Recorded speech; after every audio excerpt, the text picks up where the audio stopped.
समवेत समादरणीय सज्जन वृंद, आदरणीय करुणामयी पूजनीय माताओं, धर्मशीला भक्तिमती बहनों, नन्हे मुन्ने बच्चों एवं दूर दराज से सत्संग श्रवण करने वाले श्रद्धालुओं को मैं बार बार नमन करता हूँ। यक्ष ने युधिष्ठिर से प्रश्न किया था, पृथ्वी से भारी क्या है? युधिष्ठिर ने उत्तर दिया था, पृथ्वी से भारी माता है। स्वर्ग से ऊंचा क्या है? युधिष्ठिर ने कहा था, स्वर्ग से ऊंचा पिता है। का संसार को किसने ढक के रखा है? का संसार को अज्ञान ने ढक के रखा है। इसी अज्ञान को दूर करने के लिए साधु का समागम होता है और साधु के समागम में कहते हैं तीर्थ साधु के समागम में आ जाते हैं। लोग तीर्थ में जाते हैं और तीर्थ साधु समागम में आते हैं। मुद मंगल में संत समाजो, यह बनी बनाई बात नहीं है।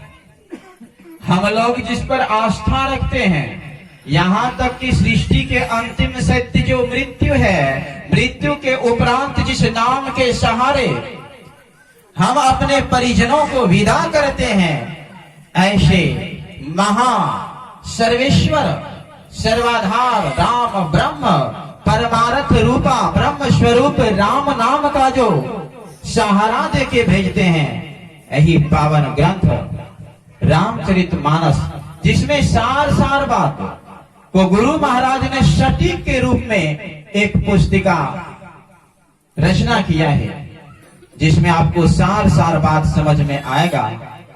बतला रहे हैं कि मुद मंगलमय संत समाजो, जो जग जंगम तीर्थ राजू, तीर्थों में यह राजा है। कह दिया जाए, बहुत पदाधिकारी हैं हमारे देश में है, कोई कर्मचारी है, कोई VLW है, कोई शिक्षक के पद पर है, कोई किसी भी पद पर है। अन्य पद में होते हुए भी सब में एक प्रधानमंत्री है। उसी प्रकार अनेक प्रकार के तीर्थों में संतों का समाज तीर्थों के राजा हैं। तीर्थ जितने भी हैं, तीर्थ राजू, सभी तीर्थों के राजा संत समागम है। और यह समागम हम लोगों के गांव तक आ चुका है। इसमें अवगाहन करने की बाली हम लोगों को है। मैं बार बार प्रसंगवश कभी कभी मौका मिलता है तो कहता हूं कि भगवान महावीर अपने शिष्य मंडली के साथ जंगल के राह से गुजर रहे थे। संजोग हुआ, भगवान महावीर की दृष्टि एक तालाब किनारे पेड़ पर बैठे एक बंदर और बंदरनिया के ऊपर पड़ गया और मुस्कुराते हुए बोला कि अभी का जो मुहूर्त बीत रहा है, अभी का जो समय चल रहा है, इस समय में इस तालाब में अगर कोई पशु स्नान कर लेगा तो वह तुरंत मनुष्य बन जाएगा।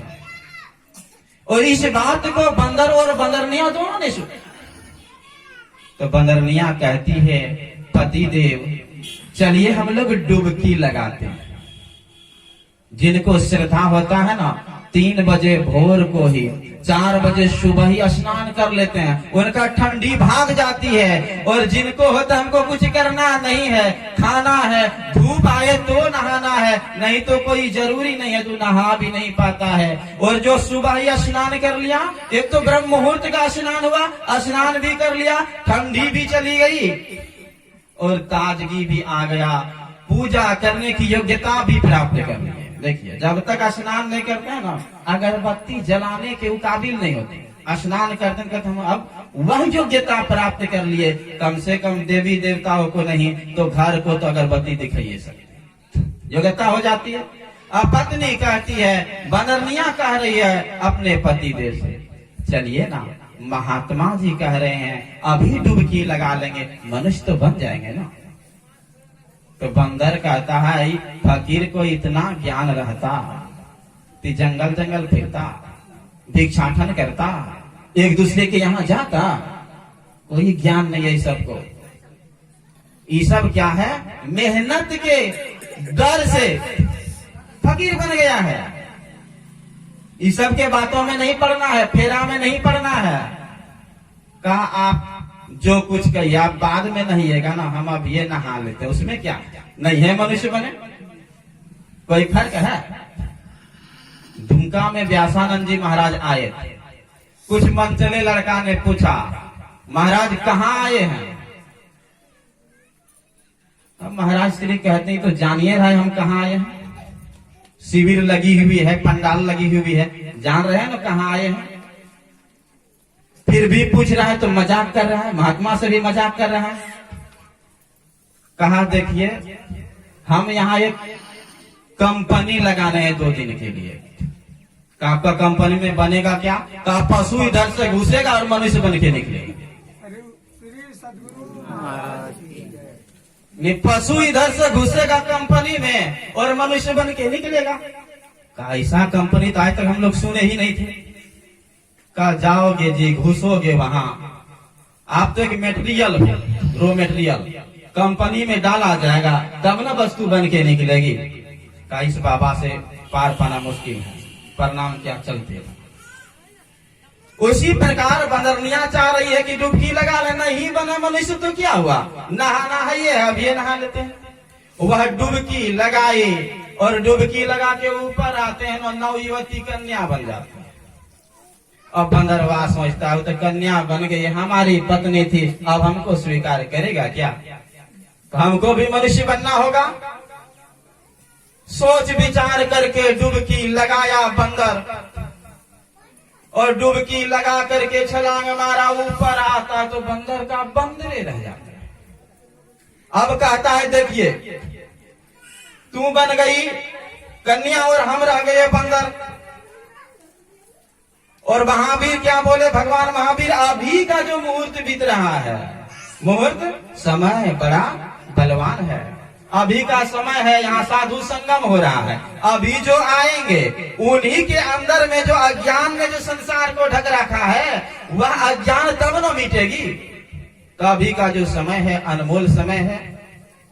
जब तक है ये जिंदगी फुर्सत न मिलता काम से, कुछ ऐसा समय निकाल ले, प्रेम कर ले राम से, संगति कर ले साधु संग से। यह समय हम लोगों के यहाँ चल करके बहुत प्रयास करने के बाद यह समय मिला है। काम धंधा का समय तो सब दिन रहेगा, लेकिन यह समय सत्संग कुछ समय के लिए होता है। और हम लोगों को भाग है कि यहाँ पूज्यपाद का पदार्पण हुआ है। हम लोग बारी बारी से पूज्य महात्माओं से सुनेंगे। बोलिए श्री सद्गुरु महाराज की जय।